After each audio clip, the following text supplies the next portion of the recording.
In order to assassinate a presidential candidate of the United States, the man trained himself every day in an almost self-destructive routine.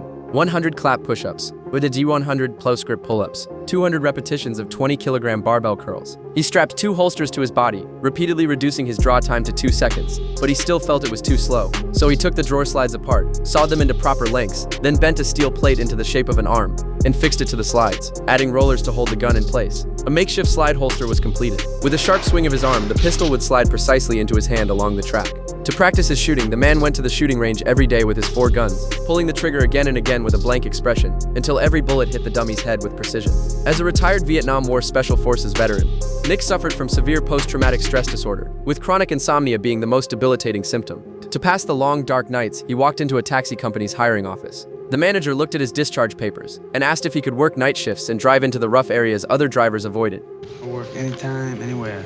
Nick showed no emotion on his face and calmly said this line, as if there was nowhere in the world he could not go. And this boundaryless night shift job gradually became his only way to fight loneliness. That yellow taxi running through the night became his window into a decaying world. After finishing work, Nick would often slip into porn theaters to kill time, trying to use those raw and cheap images to fill the long-standing emptiness inside him. He also tried to talk to the ticket clerk, but was met only with cold, contemptuous looks. Nick desperately tried to fit into normal life, but his inherent awkwardness and alienation kept him like an outsider who had wandered into the crowd, and his first attempt to approach normal society ended in quiet failure. Until one night, his first passenger turned out to be presidential candidate George. Nick excitedly expressed that he was a supporter, and George learned his name from his driver's license. Then, as if making routine small talk, he asked, "What do you dislike most about this society?" And this made Nick, for the first time, but voice his naive yet obsessive thoughts. Whatever it is, he should clean up this city here, because this city here is like an open sewer, you know? It's full of filth and scum. And sometimes I can hardly take it. Whatever becomes the president should just clean up this whole mess here. He should just flush it right down the fucking toilet.